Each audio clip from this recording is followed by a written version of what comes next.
지난 시간에는 제가 대각국사 의천을 주제로 말씀드렸고, 오늘은 채관법사에 대한 말씀을 드리려고 합니다.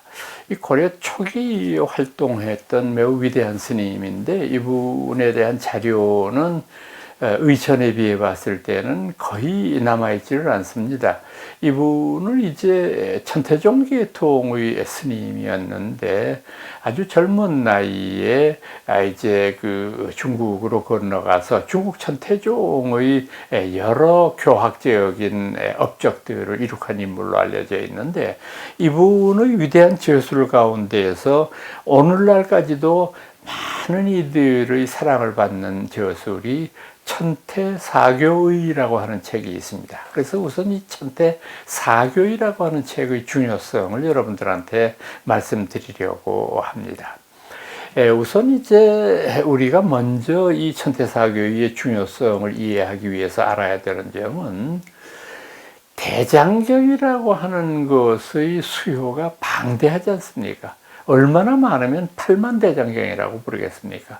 그러면 이게 왜 대장경이 그렇게 많아졌을까? 간단합니다. 대장경은 최초에는 인도말로 쓰여졌겠죠. 산스크리트나 팔리어 이런 것으로 쓰여졌던 것이 중국어로 전래되면서 중국어로 번역되지 않습니까? 그런데 중국어로 번역되는 과정에서 똑같은 산스크리트본에서 여러 가지의 다른 번역본들이 나올 수밖에 없잖아요. 예를 들어서 천태종의 소위경전인 법화경을 예로 들어보겠습니다. 우리가 요즘 흔히 쓰는 법화경 한문본은 쿠마라주이바가 번역한 묘법 연화경 7권짜리를 저희들이 주로 쓰고 있습니다. 근데 그것 이외에도 정법화경 10권짜리가 있고요. 또 그 이외에도 천품법화경 8권짜리가 있어요. 그러니까 똑같은 원본에서 세 가지의 번역이 나오니까, 또 여러분들 조석으로 외우시는 반야심경 생각해 보세요. 우리가 독송하는 거는 주로 현장법사가 번역한 마하바냐바라밀타 심경을 주로 하는데, 그것 이외에도 6가지가 더 있습니다. 한문본이 7가지가 있어요. 그러니까 그 많은 것들이 다 부처님 말씀 아닌 게 아니잖아요. 그렇기 때문에 이걸 다 모아놓다가 보니까 굉장히 대장경의 숫자가 방대해집니다.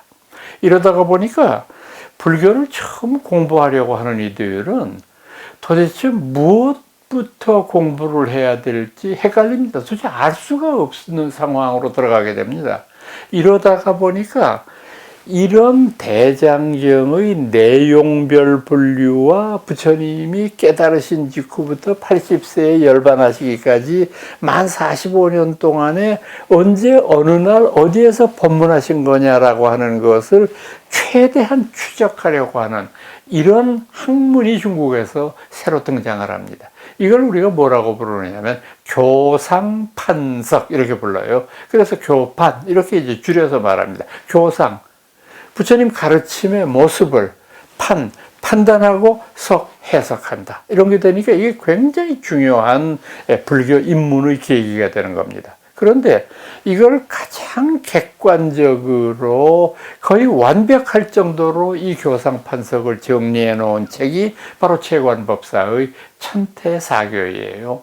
그렇게 이제 이분은 우선은 그 깨달으신 시점에서부터 부처님이 말씀하신 그 시간적 개념을 먼저 설명을 합니다. 채관법사는 제일 처음에 여른이 보는 것은 부처님이 깨달은 직후에는 화엄경을 설하신 걸로 설명을 합니다. 당신이 깨달은 내용을 설명한 화엄.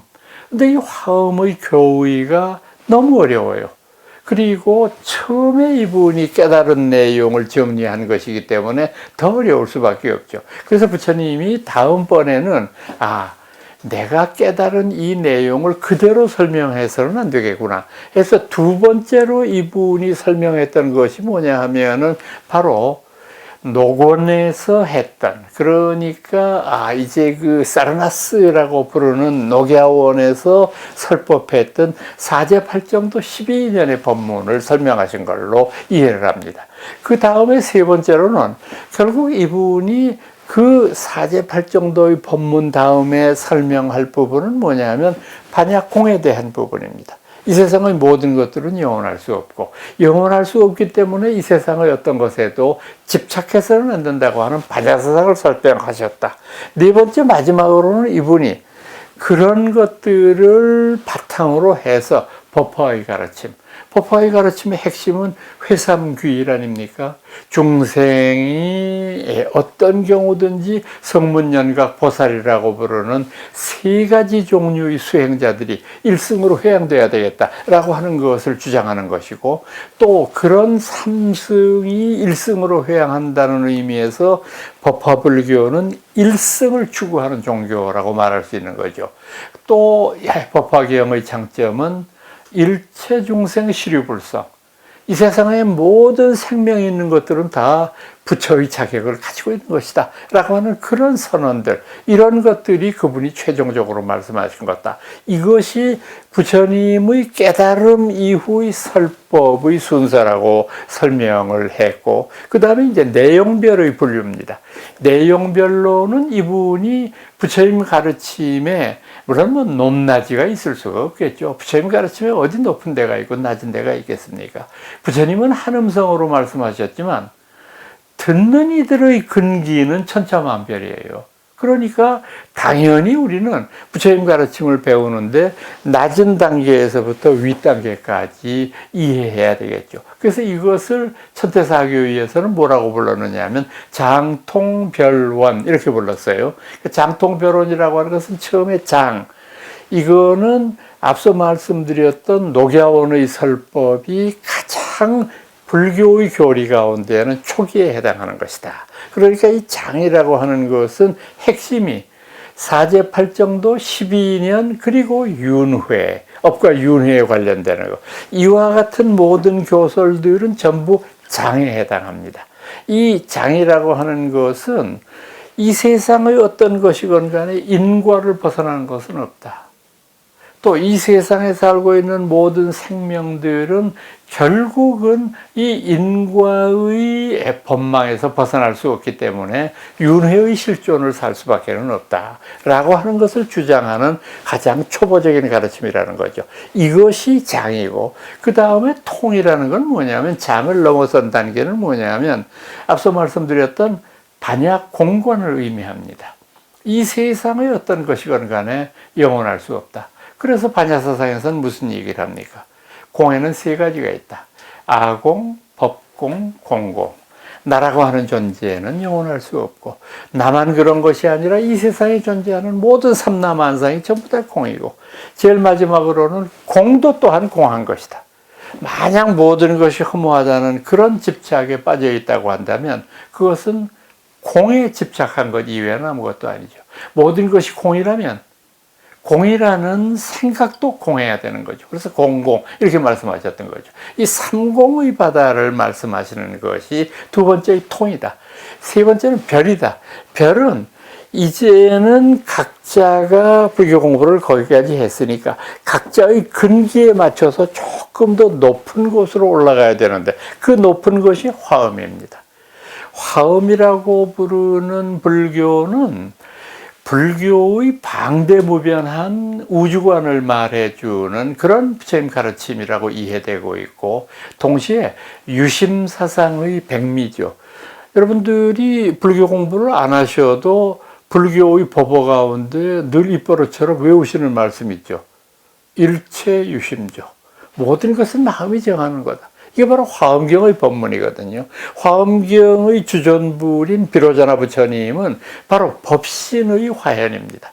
부처님의 인격을 법신, 보신, 화신 셋으로 나누고 그 중에 가장 핵심적인 법신에 대한 것을 이해하고 그것을 실천하는 것이 마지막 선제동자의 입법궤품에 나오는 53 선지식을 역방하는 구도의 과정이거든요. 이게 바로 별에 해당하는 거다. 그리고 제일 마지막의 원, 동굴원자를 썼는데 이 원은 뭐냐?